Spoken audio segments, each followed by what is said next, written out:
বহুদিন ধরে অব্যবহৃত ঘরের চতুর্দিকে ধুলোর মোটা পরত পড়ে আছে, যেখানে আলমারির পরিষ্কার হাতলখানা বুঝিয়ে দিল অতি সন্তর্পণে সম্প্রতি সেখানে কারোর আগমন ঘটেছে। কিন্তু কে সে? জমিদার বাড়ির উত্তরসূরি সমরবাবুর বাড়িতে কোন সংকেতের কিনারা করতে গিয়েছিলেন সত্যান্বেষী ব্যোমকেশ? জীবন বাঁচাতে আদৌ কি সেই গুপ্তধনের খোঁজ পাবেন সমরকান্তি? জানতে হলে শুনতেই হবে ওরা কারা সাসপেন্স স্টোরি চ্যানেলের এবারের গল্প, সুকান্ত দাসের দুর্দান্ত লেখনীতে সমরকান্তির গুপ্তধন। গল্পের সূত্রধর শর্মিষ্ঠা, গল্পের কথক দীপ। অন্যান্য চরিত্রে আছে দীপ, শর্মিষ্ঠা, শিউলি, নীলাঞ্জনা, বলরাম ও বুবাই। আবহ মিহান্স প্রোডাকশন হাউস। প্রচ্ছদ করেছেন অঙ্কিতা এবং সমগ্র পরিচালনায় শর্মিষ্ঠা নন্দী।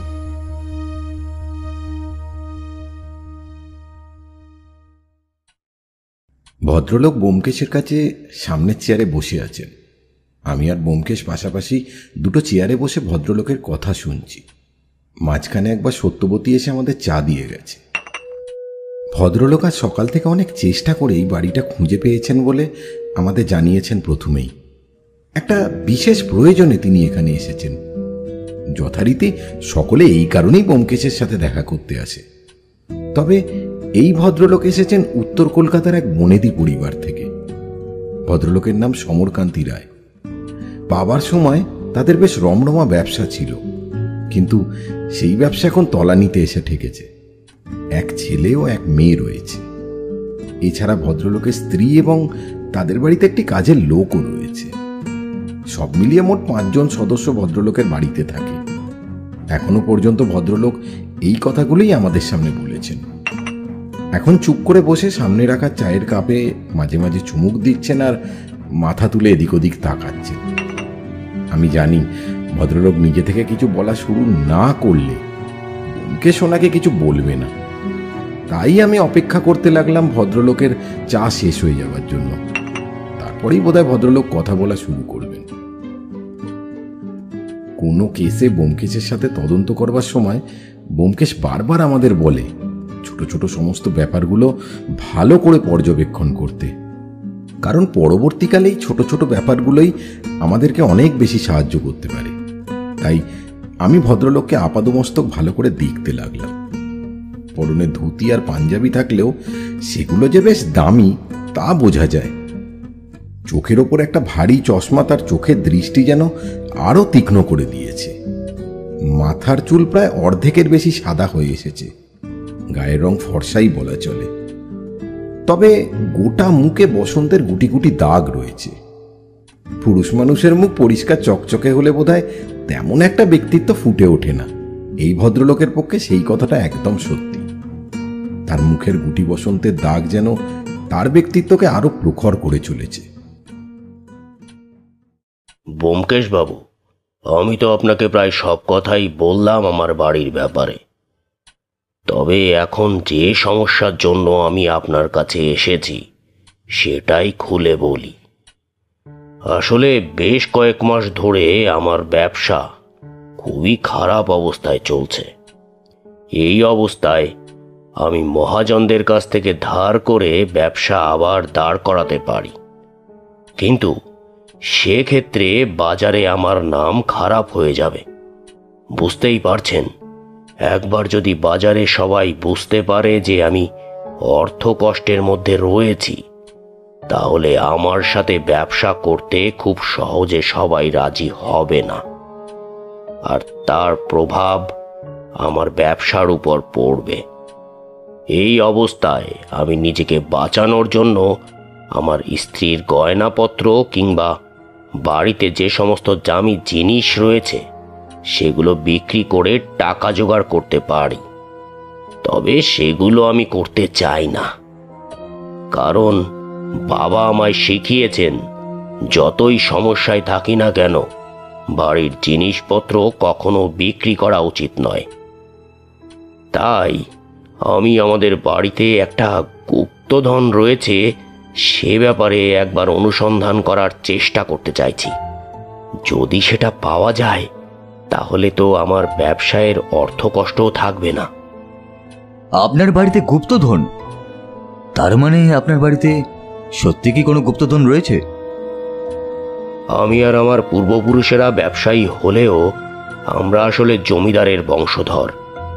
এখানে আসার আগে আমাদের জমিদারি নদিয়া জেলার একটা গ্রামে ছিল, কিন্তু সময়ের সাথে সাথে সেই জমিদারি নষ্ট হয়ে যাওয়ায় আমার পূর্বপুরুষেরা এখানে আসার সময় বেশ কিছু ধনরত্ন নিয়ে এসেছিল। তবে সেগুলো কখনোই তারা নিজেদের কাজে লাগাতে চায়নি। সেগুলোই আমাদের এখনকার বাড়িতে কোথাও লুকিয়ে রাখা রয়েছে। আমার বাবা মারা যাওয়ার আগে আমায় একটা ডায়েরি দিয়ে গিয়েছেন। আসলে তাকে ডায়েরি না বলে পুঁথি বলাই ভালো, কারণ আমার বাবার শখ ছিল দোয়াত আর কালি দিয়ে পুঁথির মতন করে ডায়েরি লেখা। আর সেই ডায়েরিতে তিনি গুপ্তধনের কথাই বলে গেছেন, অথচ সেই গুপ্তধন আমরা কখনো খুঁজে পাইনি কিংবা খোঁজার চেষ্টাও করিনি। তবে আজ তা অত্যাবশ্যকীয় হয়ে পড়েছে ব্যোমকেশবাবু। আপনি তার মানে জমিদার বংশের বংশধর, তাহলে আপনাদের এখানকার বাড়িও বেশ বড়ই হবে। আর সেই বাড়িতে নিশ্চয়ই গুপ্তধন লুকিয়ে রাখার বেশ অনেক জায়গায় রয়েছে। এখন আমি যে বাড়িতে থাকি সে বাড়ি তৈরি করেছিলেন আমার ঠাকুরদা। হ্যাঁ, আপনি ঠিকই বলেছেন, আমাদের বাড়িটা অনেকটা জায়গা নিয়ে এই কলকাতার বুকে দাঁড়িয়ে রয়েছে। সে বাড়ি রক্ষণাবেক্ষণের খরচ অনেক ব্যোমকেশবাবু। তার পেছনেও আমার বছরে অনেক টাকা খরচ হয়ে যায়। তবে এই মুহূর্তে এমন অবস্থায় দাঁড়িয়েছে যে নিজের ব্যবসা টিকিয়ে রাখা সমস্যা হয়ে পড়েছে। আপনি কি আপনার বাবার সেই পুঁথি এখানে এনেছেন? না ব্যোমকেশবাবু, আমি চাই আপনি আমার সাথে আমার বাড়িতে চলুন। সেখানে গিয়েই আপনি সেই পুঁথি আর সমস্ত কিছু দেখে নেবেন। তাহলে আশা করি আপনার সুবিধাই হবে। এর আগে আপনারা কেন সেই গুপ্তধন খোঁজার চেষ্টা করেননি? ওই যে বললাম ব্যোমকেশবাবু, প্রয়োজন হয়নি। আর তাছাড়া সেই গুপ্তধন যে সত্যি এ বাড়িতে আছে তা আমরা সত্যি বলতে কি বিশ্বাস করতাম না। কিন্তু জানেন তো ব্যোমকেশবাবু, ডুবন্ত মানুষ খড়কুটো ধরে আঁকড়ে বাঁচতে চায়। আমিও সেটাই চাইছি। আপনার বাড়িতে না গেলে আর সেই পুঁথিটা না দেখলে গুপ্তধনের ব্যাপারে কিছুই বলা যাবে না। আর তাছাড়া গোটা ব্যাপারটা ভালোভাবে না বুঝেই কেসটা আমি হাতে নেব কি নেব না তা তো আপনাকে সঠিকভাবে জানাতে পারছি না। ব্যোমকেশবাবু, আমি অনেক আশা নিয়ে আপনার কাছে এসেছি। আমার এই সমস্যায় একমাত্র আপনি ছাড়া আর কেউ আমাকে বাঁচাতে পারবে না। তবে হ্যাঁ, আমি আপনাকে জোর করব না, কারণ আমি জানি আপনার মনের মতন কেস না হলে আপনি তা হাতে নেন না। কিন্তু আপনি একদিন আমার বাড়িতে আসুন, সমস্তটা দেখুন। তারপর যদি আপনার মনে হয় তাহলে আপনি না হয় আমায় সাহায্য করবেন। আপনি আপনার ঠিকানা আর বাড়ির টেলিফোন নাম্বার এই কাগজটা লিখে দিয়ে যান। আশা করছি কাল না হয় পরশু আমি আপনার বাড়িতে চলে যাব। আর হ্যাঁ, আরেকটা কথা, আপনার ব্যবসাটা ঠিক কিসের বলুন তো? আমার লোহার ব্যবসা। কলকাতায় আমার একটা লোহা লক্করের বেশ বড় দোকান রয়েছে। যদিও এসব আপনার জানার কথা নয়, তবুও বলে রাখি, এই সময়টা লোহা লক্করের ব্যবসার ক্ষেত্রে বেশ মন্দা চলছে। বেশ কিছুটা টাকা ব্যবসায় ঢালতে পারলে তাহলে এখন ব্যবসাটা বাঁচানো যাবে, নইলে আমাদের পথে গিয়ে বসতে হবে ব্যোমকেশবাবু। কলকাতার বুকে লোহা লক্করের দোকান রয়েছে, এত বড় ব্যবসা, তারপরেও আপনাকে পথে গিয়ে বসতে হবে সমরবাবু? ব্যোমকেশবাবু, ব্যবসা এমনই, যখন ভালো সময় থাকে তখন দু হাতে টাকা উপার্জন করা যায়, কিন্তু যখন খারাপ সময় তখন বুদ্ধি করে চলতে না পারলে সব হারিয়ে পথে বসে যেতে পারি। আপনি একবার আমার বাড়িতে আসুন, তখন হয়তো আপনাকে সবটা আরো ভালোভাবে বোঝাতে পারবো। তবে তাই হোক, আমি কালই না হয় একবার আপনার বাড়িতে গিয়ে সমস্যাটা দেখে আসবো, তারপর না হয় আপনাকে জানাবো। আপনার পারিশ্রমিকের ব্যাপারে কোনো অসুবিধা হবে না ব্যোমকেশবাবু। আমি আপনার জন্য কিছু অগ্রিম পারিশ্রমিক রেখে যাচ্ছি। আপনি না হয়... না সমরবাবু, আমি আগে কাল আপনার বাড়িতে গিয়ে দেখব, আমার হাতে নেবার মতো কিনা দেখে তারপর না হয় পারিশ্রমিকের ব্যাপারে কথা বলবো। সমরবাবু উঠে দাঁড়িয়ে আবার নমস্কার করে বললেন, তাহলে এখন উঠি। কাল তাহলে আপনি আমার বাড়িতে আসুন। আসার আগে যদি একবার টেলিফোন করে আমাকে জানিয়ে আসতে পারেন, তাহলে আমি সে সময় বাড়িতে থাকারই চেষ্টা করব। সমরবাবু বেরিয়ে যাওয়ার পর ব্যোমকেশ দুটো হাত মাথার পেছনে রেখে চেয়ারে হেলান দিয়ে চোখ বন্ধ করে বসে রইল কিছুক্ষণ। তারপর আমার দিকে তাকিয়ে বলল, আচ্ছা অজিত, প্রত্যেক জমিদারি কি তাদের বংশধরের জন্য গুপ্তধন রেখেছে? আমার তো তাই মনে হয় ব্যোমকেশ, কারণ আজ পর্যন্ত তোমার হাতে যে কটা গুপ্তধনের কেস এসেছে তার মধ্যে বেশিরভাগই হয় জমিদার বাড়ি, আর না হয় জমিদারের কোনো এক বংশধর ছিল। বুঝলে অজিত, আমরাও যদি কোনো এক জমিদারের বংশধর হয়ে জন্ম নিতাম, তাহলে আমাদের আর এত কষ্ট করে ঘুরে ঘুরে কেস সলভ করতে হতো না। পায়ের উপর পা তুলে আরামে জীবন কাটিয়ে দিতে পারতাম। ব্যোমকেশের কথা শুনে এবার আমি সত্যি সত্যি আগের চেয়ে বেশি জোরে হেসে উঠলাম। তারপর বললাম, জমিদাররা কিন্তু কখনো তাদের গুপ্তধন চোখের সামনে রেখে যায় না বন্ধু, তারা ঠিক কোথাও না কোথাও লুকিয়ে রেখে যায়। তাই তোমাকে সেই গুপ্তধন উদ্ধার করতে গেলেও কেস তো সলভ করতে হতো নাকি? হাসালে অজিত। আরে এত কেস সলভ করার চেয়ে সামান্য একটা কেস সলভ করে নিয়ে তারপরে এই গোটা জীবন কাটিয়ে দেওয়াটা কি বুদ্ধিমানের কাজ হতো না? জমিদারের বংশধর হতে পারোনি বলে তোমার বোধহয় হিংসে হচ্ছে, তাই না ব্যোমকেশ? তা সামান্য হচ্ছে বই কি, আর না হওয়ারই বা কি আছে। এমন সময় সত্যবতী ঘরে ঢুকলো।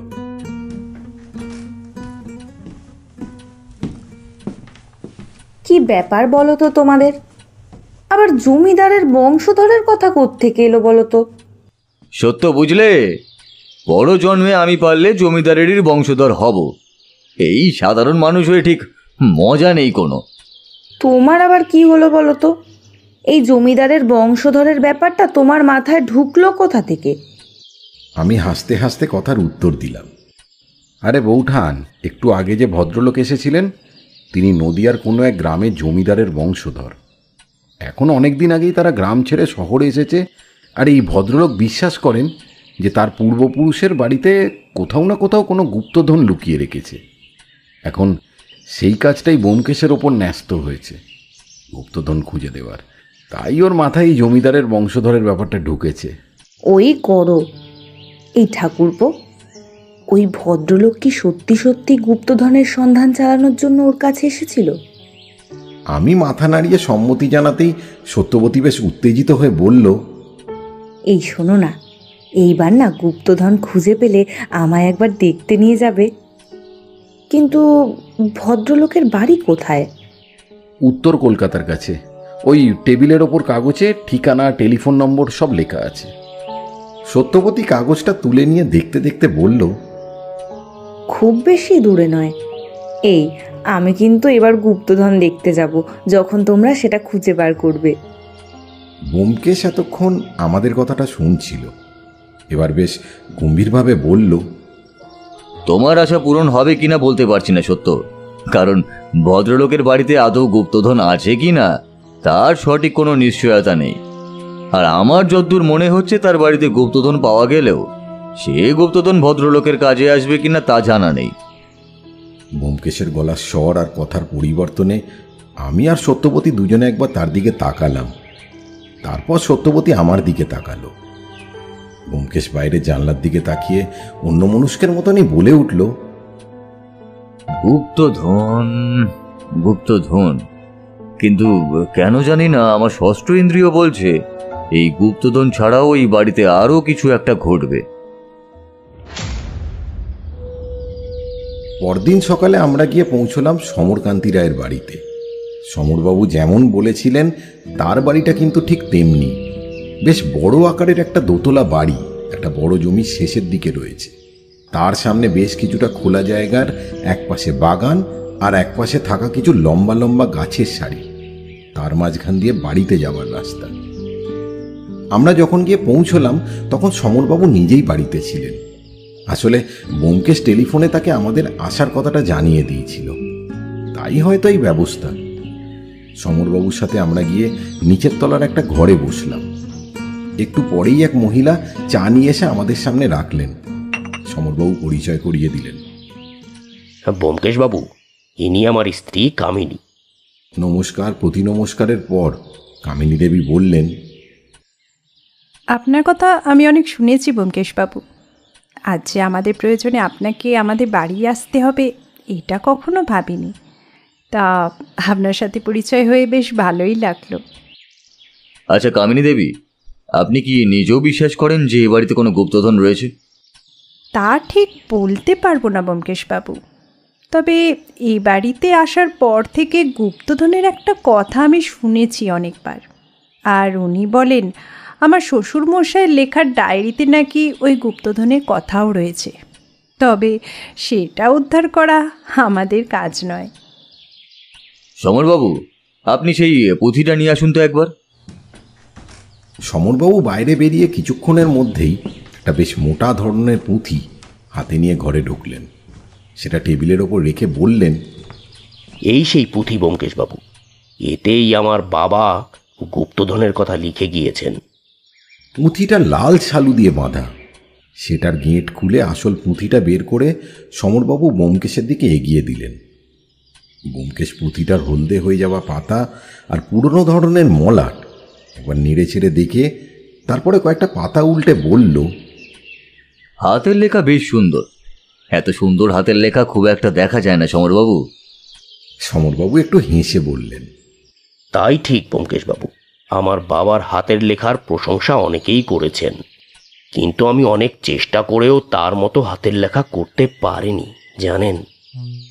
ব্যোমকেশ পুঁথিটা উল্টে পাল্টে দেখতে দেখতে বলল, বেশ কিছুটা সময় লাগবে রহস্যটা উদ্ধার করতে, কারণ পুঁথিটা বেশ বড়। এটা গোটা পড়ে শেষ করতে হবে আমায়। আপনি যদি আপত্তি না করেন তাহলে এটা কি আমি আমার সঙ্গে আমার বাড়িতে নিয়ে যেতে পারি? না না ব্যোমকেশ বাবু, আমার আপত্তি থাকবে কেন? আপনি আমায় সাহায্য করছেন, এটাই আমার কাছে অনেক বড় ব্যাপার।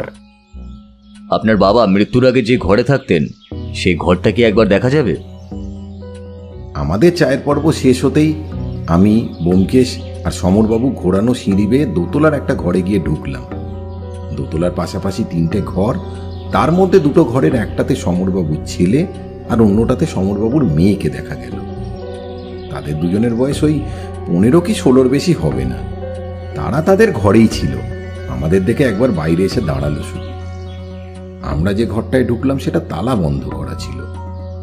তালা খুলে ভেতরে ঢুকতেই দেখা গেল পরিপাটি করে সাজানো একটা ঘর। ঘরের এক পাশে বিছানা আর অন্য পাশে চেয়ার, টেবিল, আলমারি, আনলা এবং আয়না।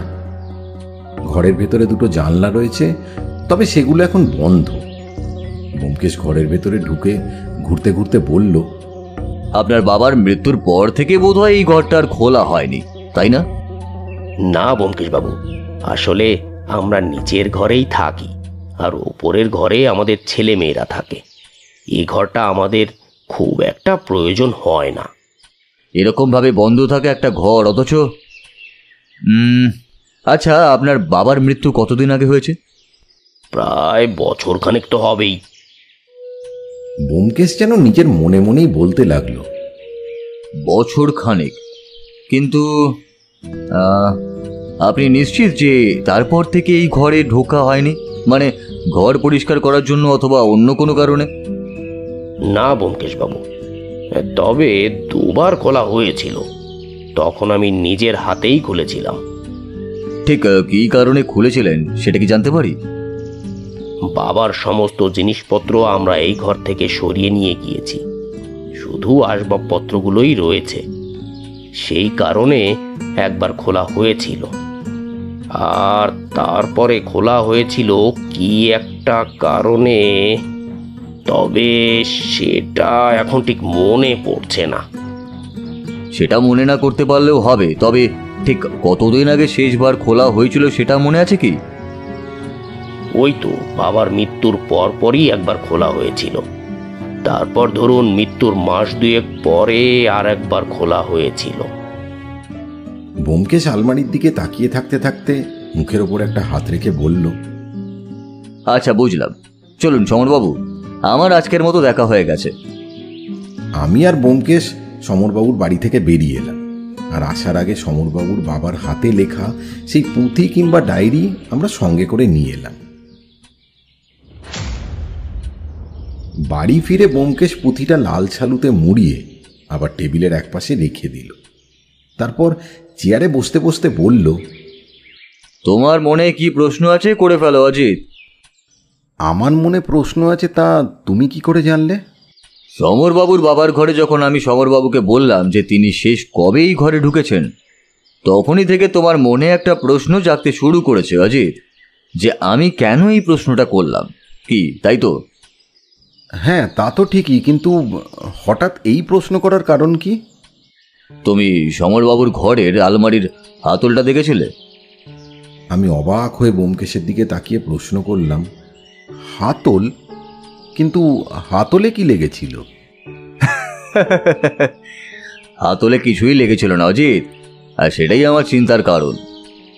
এটা তুমি কি বলছো? আমি তো তার কিছুই বুঝতে পারছি না। একটু গুছিয়ে খুলে বলো না আমায়। অতি সামান্য ব্যাপার, এখানে খুলে বলার মতো কিছুই নেই। আমার একটা অনুমান হচ্ছে, তবে সেটা সঠিক কিনা তা জানার আগে আমি কিছুই বলতে চাই না। তুমি যখন মুখ বন্ধ করেছো, তাহলে তোমার মুখ আর খোলা যাবে না। তোমার যখন মনে হবে তখনই বলো।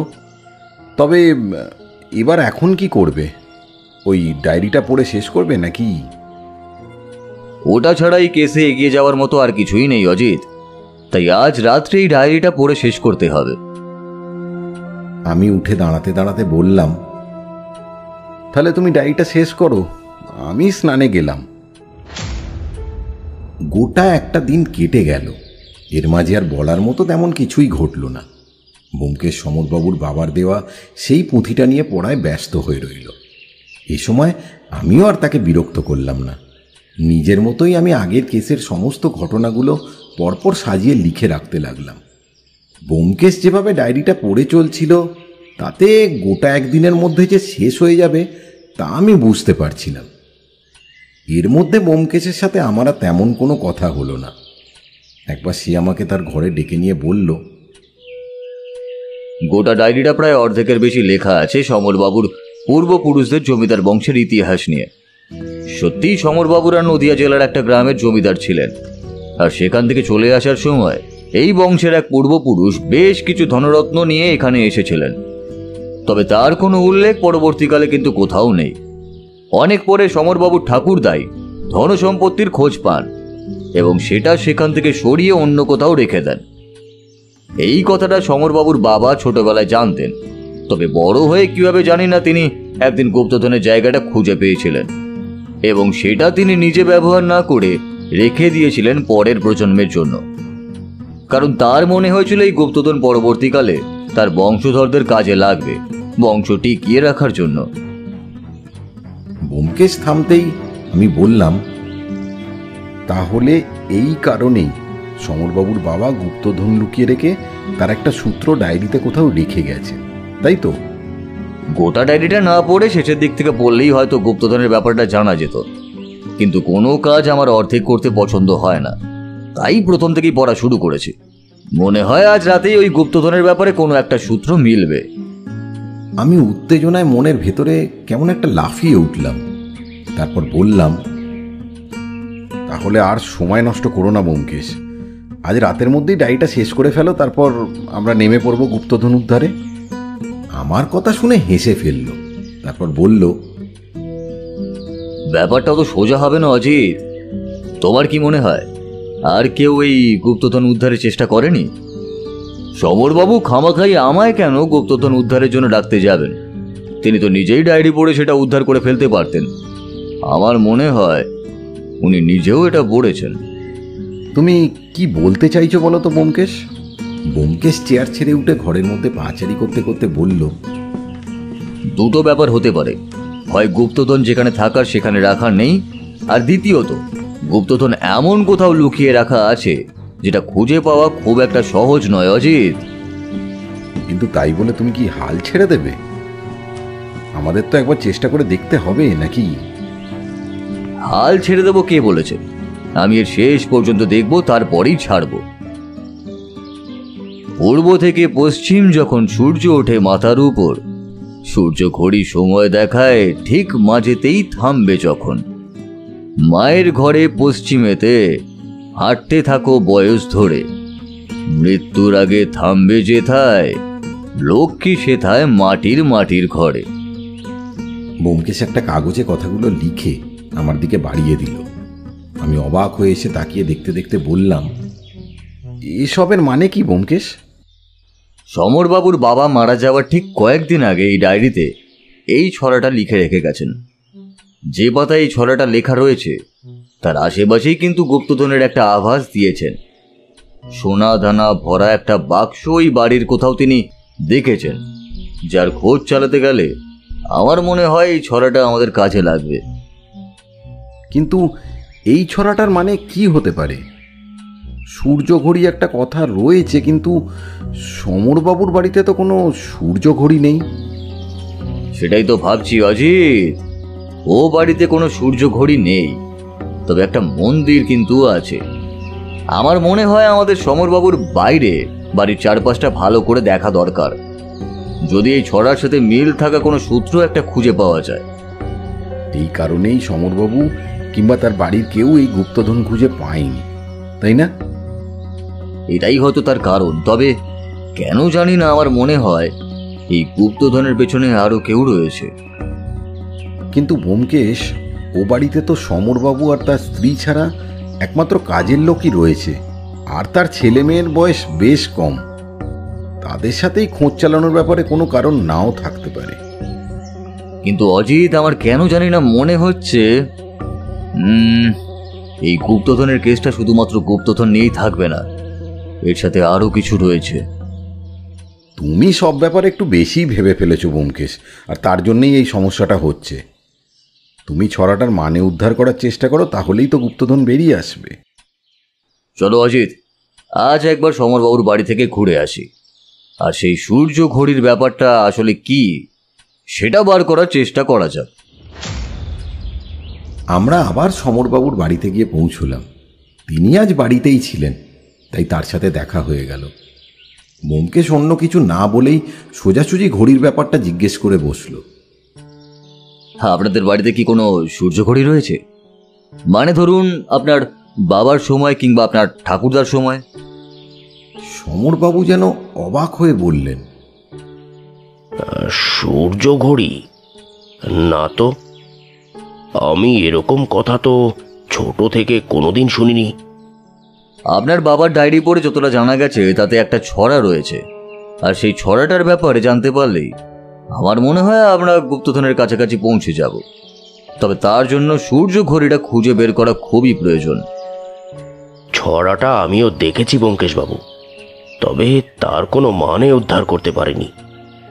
সত্যি বলতে আপনাকে এই ব্যাপারটা জানানোর আগে আমি নিজেও গুপ্তধনের ব্যাপারটা খোঁজার চেষ্টা করেছি, কিন্তু কিছুই করতে পারিনি। আমি একটু আপনার বাড়ির চারপাশটা ঘুরে দেখতে চাই, আশা করি এতে আপনার কোনো আপত্তি থাকবে না। সমরবাবু আমাদের নিয়ে বাড়ির বাইরেটা ঘুরিয়ে দেখাতে লাগলেন। বাড়ির পেছনের দিকে যে একটা মন্দির আছে সেটাও আমরা দেখতে পেলাম, আর সেই মন্দিরে যে মূর্তিটা প্রতিষ্ঠা রয়েছে তাকে আমরা মহালক্ষ্মী দেবীর মূর্তি বলেই জানি। এই মূর্তির মন্দিরের কথাই বোধহয় আপনার বাবা ডায়েরিতে বলে গেছেন, কিন্তু এইখানে তো কোনো সূর্য ঘড়ি। আমরা তিনজন মন্দিরের চারপাশে, এমনকি মন্দিরের ভেতরে ঢুকেও খুঁজতে লাগলাম, যাতে কোনো একটা সূর্য ঘড়ি কিংবা সেই ধরনের কিছু একটা দেখা যায়। অনেকক্ষণ ঘোরাফেরার পর আমরা হাল ছেড়ে দিয়ে মন্দিরের সামনে এসে দাঁড়ালাম। এখন সূর্য পশ্চিম দিকে হেলে পড়েছে। ছড়ায় লেখা আছে সূর্য যখন প্রায় মাথার ওপরে থাকবে, তার মানে ভর দুপুরের সময়ের কথা বলা আছে। আমি তাই বললাম,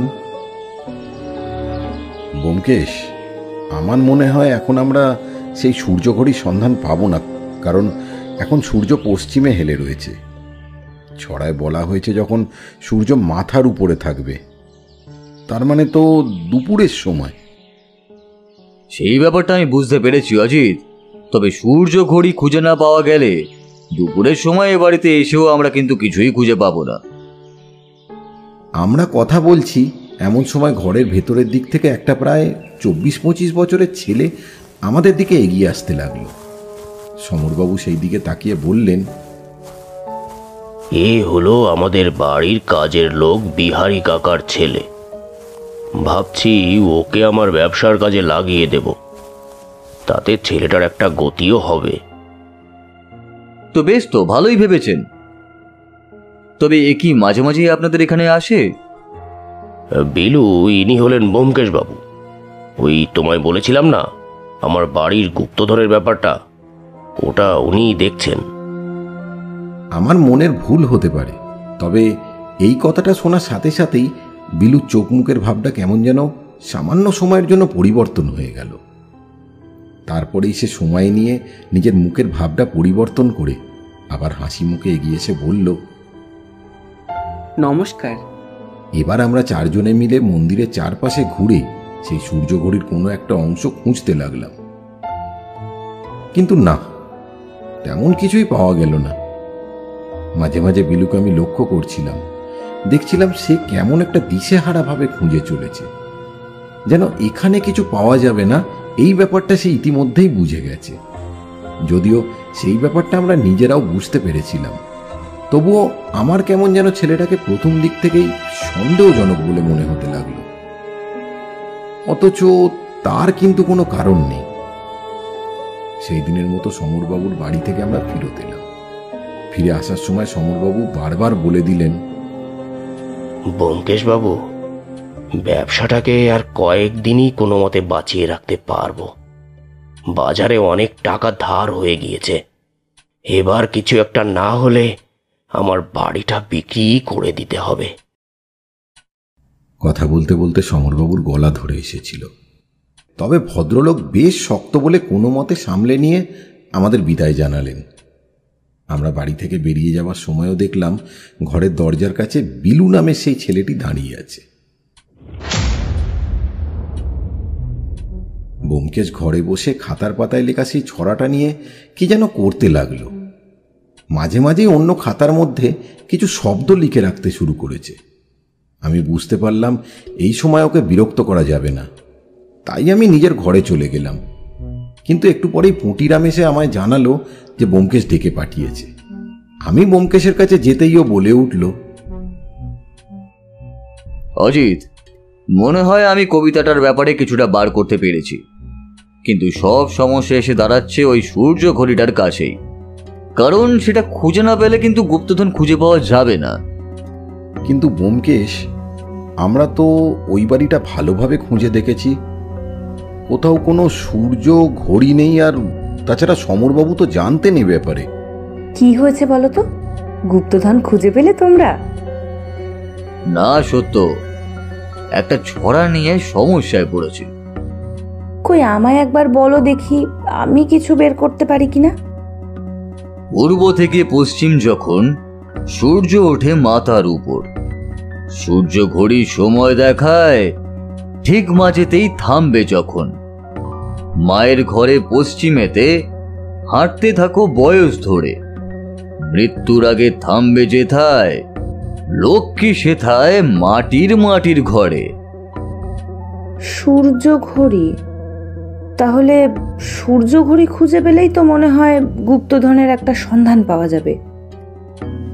সেটাই তো খুঁজে পাচ্ছি না বৌঠান, ওই বাড়িতে কোনো সূর্য ঘড়ি নেই। নির্দিষ্ট সময়ের পরে এই ঘড়িতে আসলে সূর্যের ছায়া যেখানে গিয়ে পড়েছে সেখানে এই ঘড়ির ঘন্টা হিসাবে ধরা যায়, কিন্তু ওই বাড়িতে এমন কোনো বস্তু নেই যেটা দিয়ে সূর্য ঘড়ির সেই ছায়া ফেলার জিনিসটা আমরা ধরতে পারি। যদি তোমরা ওই ডায়েরি বা পুঁথির কথাগুলোতে বিশ্বাস করো, তাহলে তো সূর্য ঘড়ি একটা থাকতেই হবে।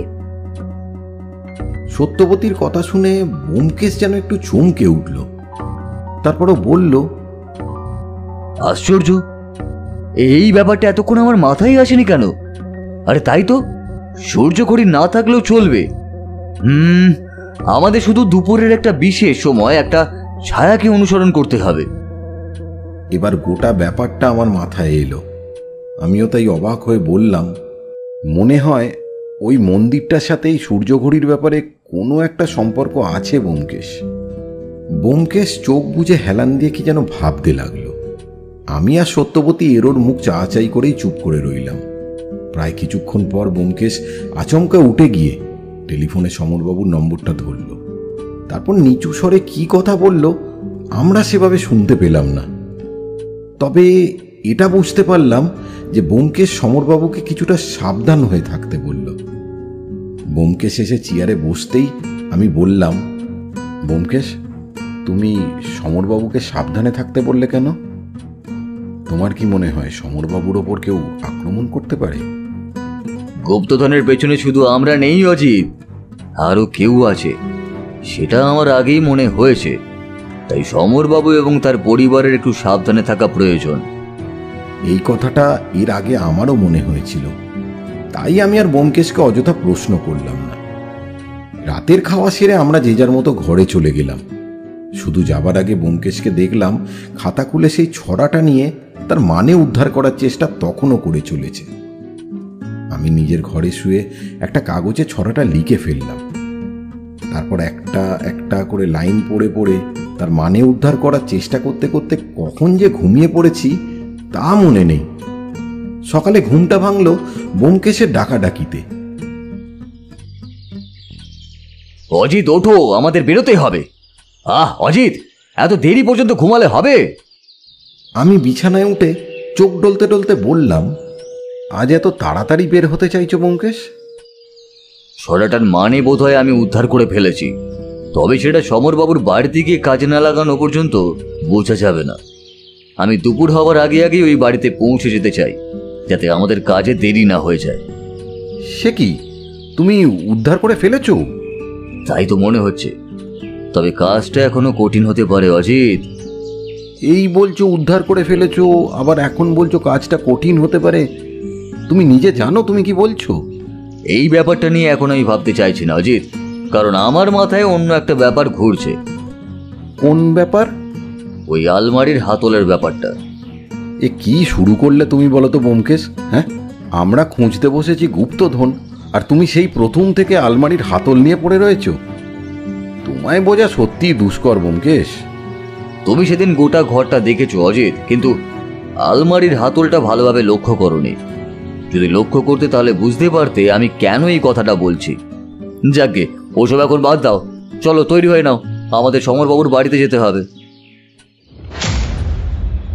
সমরবাবুর বাড়ির ঘরে আগের দিনের মতো বসার জায়গায় বসে রয়েছি আমি, ব্যোমকেশ, সমরবাবু, বিলু, তাদের কাজের লোক এবং সমরবাবুর স্ত্রী কামিনী দেবী। সমরবাবু ছেলে মেয়ে ওপরে সিঁড়ির কাছে দাঁড়িয়ে আমাদের দেখে চলেছে। ছেলে মেয়ে দুটো বোধহয় কম কথাবার্তা বলে, কারণ এই কদিন আমি তাদেরকে একবারও সেভাবে কিছু বলতে দেখিনি। তবে তারা নিজেদের মধ্যে আস্তে আস্তে এবং ফিসফিস করে কিছু কথা বলতো। সমরবাবু, আপনার বাড়ির গুপ্তধন বোধহয় আমি বার করে ফেলতে পারবো, তবে তার জন্য আমাদের অন্তত দুপুর 12টা পর্যন্ত অপেক্ষা করতে হবে। এখন ঘড়িতে বাজে 11টা, তাই এই সময়টুকুর মধ্যে আমি একটা অন্য ব্যাপার নিয়ে আপনার সাথে কথা বলতে চাই। হ্যাঁ বলুন না ব্যোমকেশবাবু, আপনি কি বলতে চাইছেন বলুন। প্রথম যেদিন আমি আপনার বাবার ঘরটা দেখতে গেছিলাম, তখন সেই ঘরের আলমারির হাতলটা দেখে আমার মনে একটু খটকা লেগেছিল। আপনি বলেছেন সেই ঘরে আপনারা অনেকদিন আগে ঢুকেছিলেন, তারপর থেকেই ঘর বন্ধ ছিল।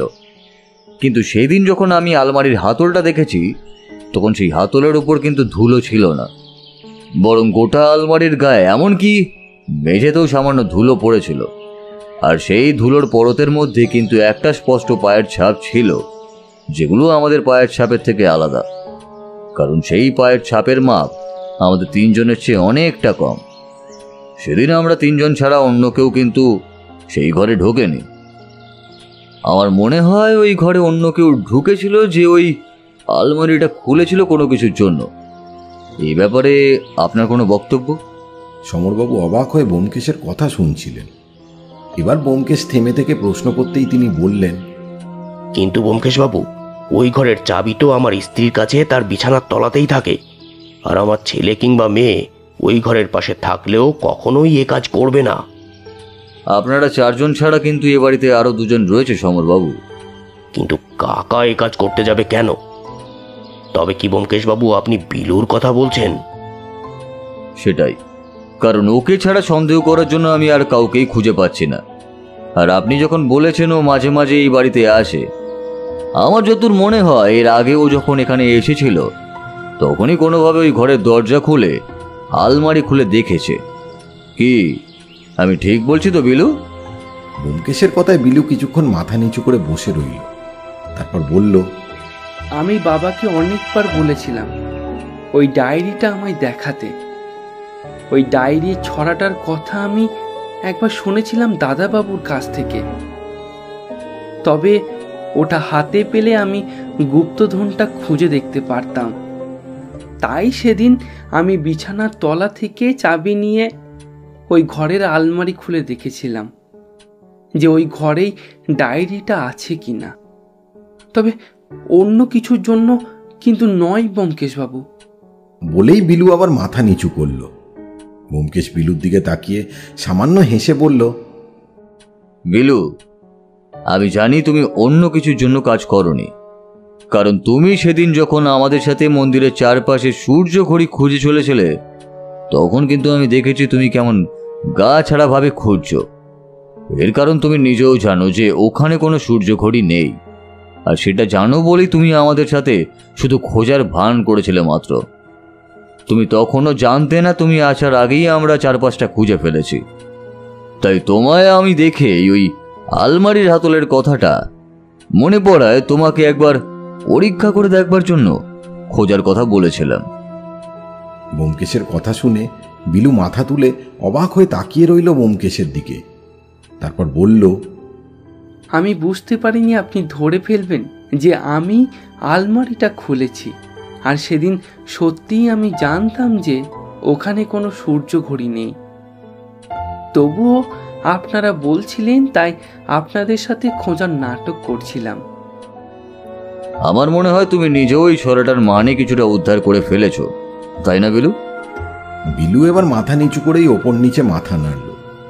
তার মানে এটা দাঁড়ায় যে সে ওই ছড়াটার মানে কিছুটা হলেও উদ্ধার করে ফেলেছে। ওর বয়সে আমিও যদি জানতাম কোনো একটা বাড়িতে গুপ্তধন রয়েছে এবং তার একটা সূত্র রয়েছে, তাহলে তো আমি নিজেও সেটা উদ্ধার করার চেষ্টা করতাম। ও যা করেছে তা স্বাভাবিক, তবে না বলে চাবি চুরি করে আলমারি খোলাটা কিন্তু অন্যায় বিলু, আর কখনো এমনটা করবে না। বিলু মাথা তুলে তাকালো, তার চোখে জল চিকচিক করছে। এবার ব্যোমকেশ বলল, কিন্তু বিলু, সূর্য ঘড়ি যখন নেই তাহলে ছায়া কোথায় পড়বে বলো তো? বিলু মাথা তুলে তাকালো। তারপর একবার সমরবাবু আর একবার তার বাবার দিকে তাকিয়ে বলল, সূর্য ঘড়ি এখানে নেই ব্যোমকেশবাবু। আমি গ্রামে স্কুলে পড়াশুনো করি। আমি সূর্য ঘড়ির ব্যাপারে অনেকটাই জানি। এখানে মন্দিরের মাথায় একটা লম্বা চূড়া রয়েছে। সেই চূড়ার ছায়া ঠিক দুপুরবেলা কিন্তু বাগানের ভেতরে পড়ে। বাহ, এটাই তো আমি ভেবেছিলাম। তোমার মাথায় তো বেশ বুদ্ধি রয়েছে, কিন্তু এরপরে আর বার করতে পারলে না কেন? ছায়াটা জঙ্গলের ভেতর পড়লেও ঠিক কোথায় যে সেই গুপ্তধন রয়েছে সেটা আমি বুঝতে পারিনি। তাহলে তোমার জন্য ব্যাপারটা আমি সহজ করে দিই বিলু। তুমি আমায় ছড়াটা একবার শোনাও তো।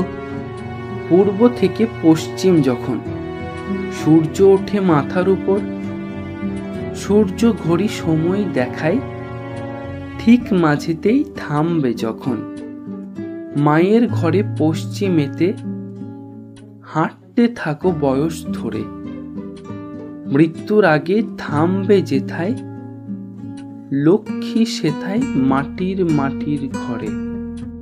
এই ছড়ায় প্রথম 4 লাইনের মধ্যে দিয়ে বোঝা যাচ্ছে যে একটা সূর্য ঘড়ি রয়েছে আর তার ছায়া কোথাও গিয়ে পড়বে। এখানে মাঝে বলতে আসলে কিন্তু ছাড়াই কথাই বলা হয়েছে। সূর্য যখন ঘড়ির কাঁটার উপর পড়বে তখন তার মাঝে যা পড়বে মানে ছায়া। এতটা বোধহয় তুমি নিজেই উদ্ধার করতে পেরেছো। তবে এই 4 লাইনের পরেই কিন্তু যিনি কবিতাটা লিখেছেন তিনি তার আসল খেলাটা খেলেছেন।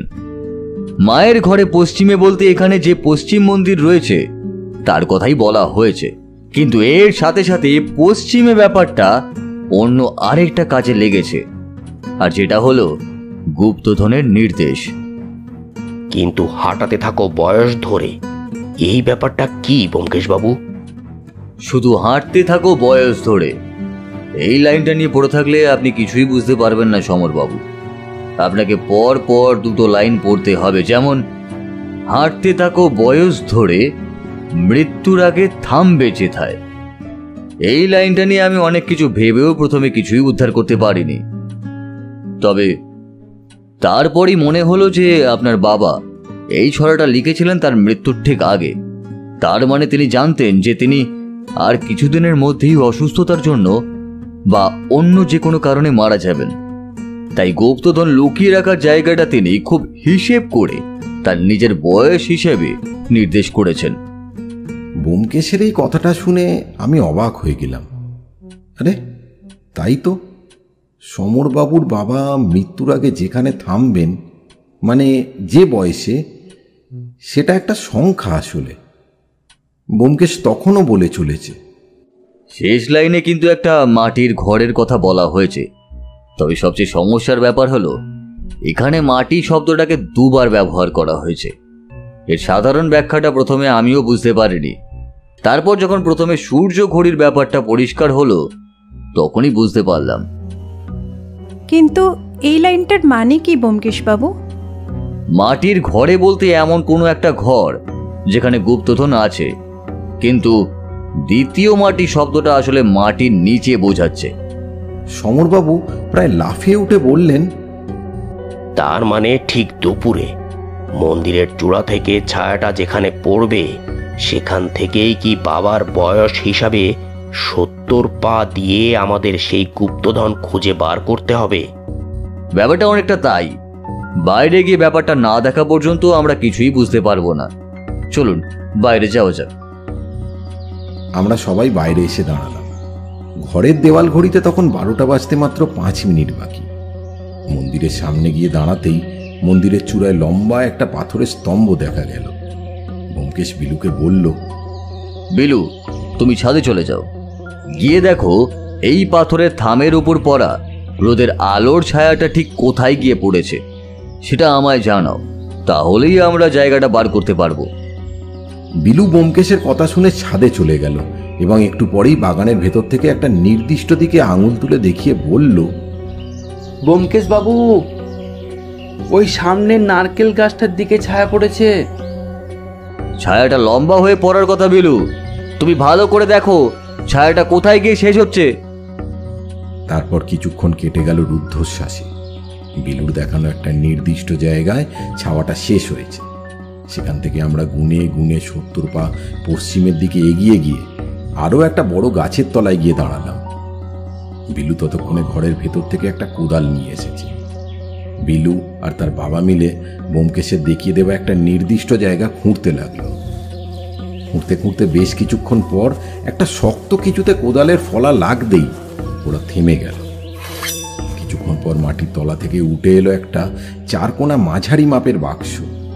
সমরবাবু আর কামিনী দেবীর মুখ খুশিতে উজ্জ্বল হয়ে রয়েছে। বিলুর মুখেও একটা সুন্দর হাসি।